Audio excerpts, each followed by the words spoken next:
Blessings and wholeness, family. One love, what's up? Jesse Tree here.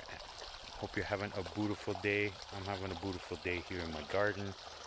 And I just wanted to show you around at some of the permaculture features and the electroculture features. So come check it out. So starting off, we have kind of this overstory solar arc around our passive solar house.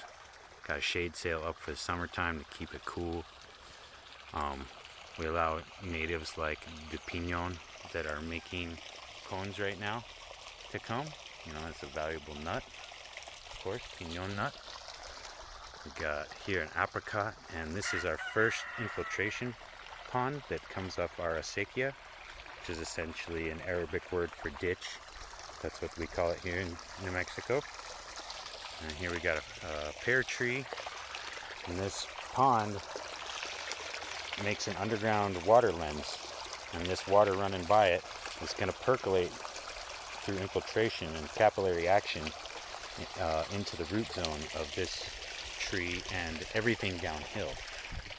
Right here we have logs inoculated with mushroom spawn, oyster mushroom.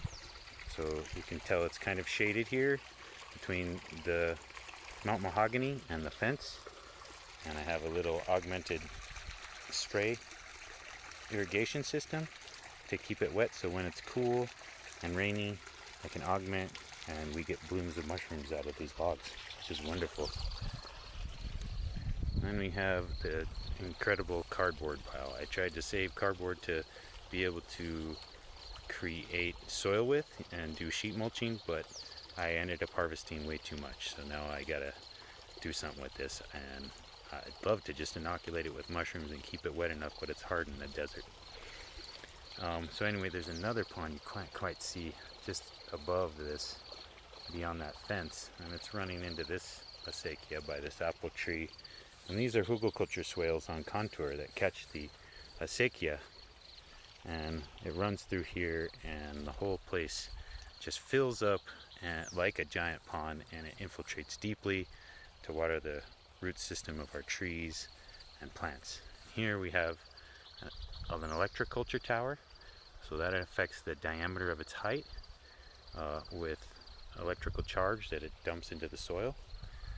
There's another one down there, and another one down there, and there's more throughout. You can see the sticks there. There's another one right there, and then I'll show you around where we have some other electroculture things, but let's take a moment here. This bed has asparagus that is finishing off, got an elderberry, got some oregano and dock. There's some wolfberry plants at the end. We got a peach dye at the end there, where I'm going to move over there the location of the tree and do a ginkgo. Then over here we have, these are Jerusalem artichokes coming up with strawberries and squash plants all planted into this mulch. Got a blackberry down there, apple tree, apricot, more Jerusalem artichokes. So, and we have like sea buckthorn, which is nitrogen fixing, vitamin C rich, and I just learned they found that it's good for creating stem cell production.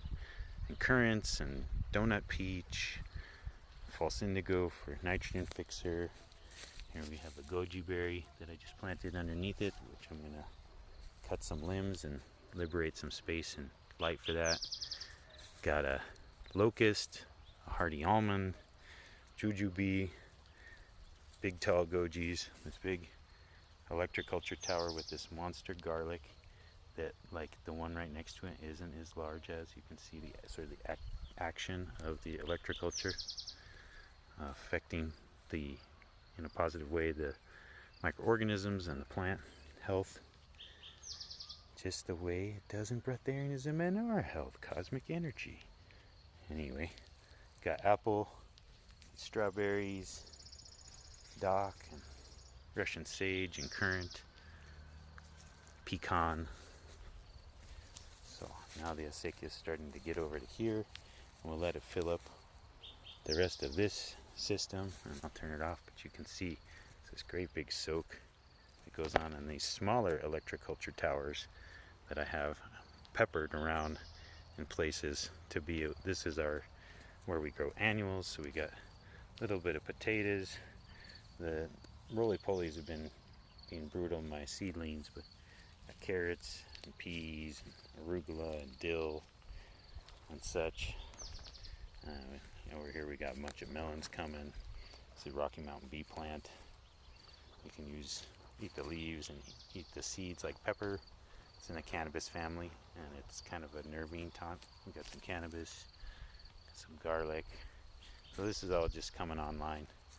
Got some elderberry plants that are growing up, and nice. We interplant sage and like lavender and various plants that we use as herbs, but they also help deter, pathogenic bugs, weedy bugs. And then we got our little greenhouse in here with kale and some. We just planting out now some tomatoes and peppers and switching out the lettuces and greens.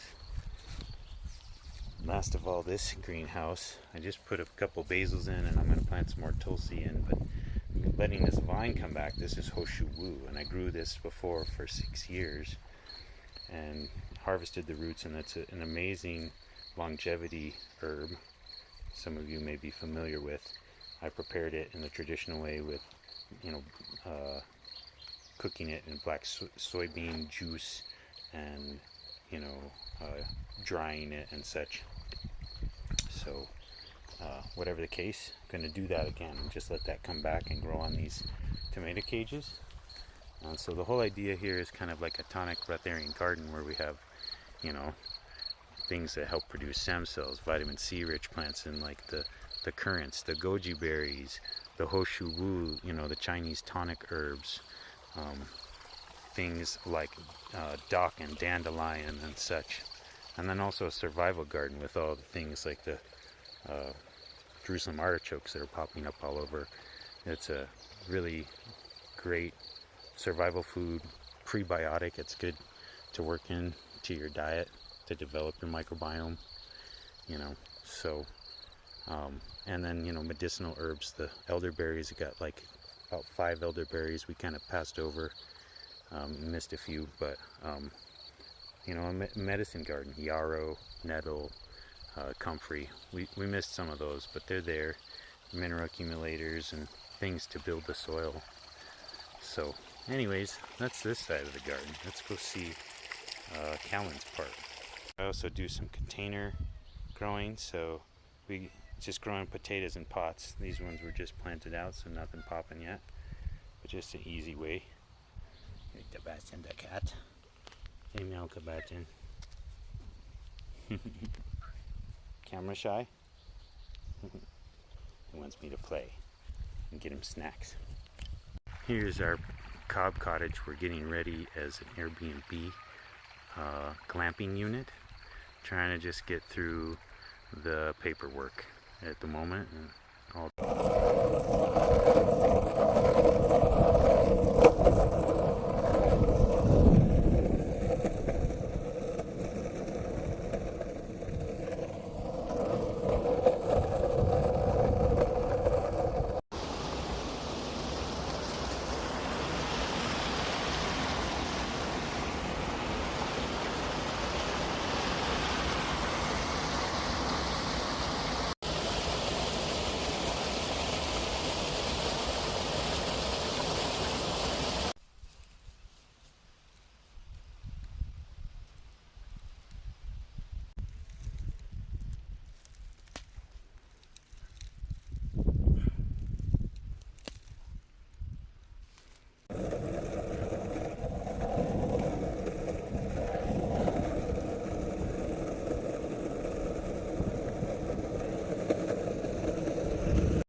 yeah, the boy, we had the fun.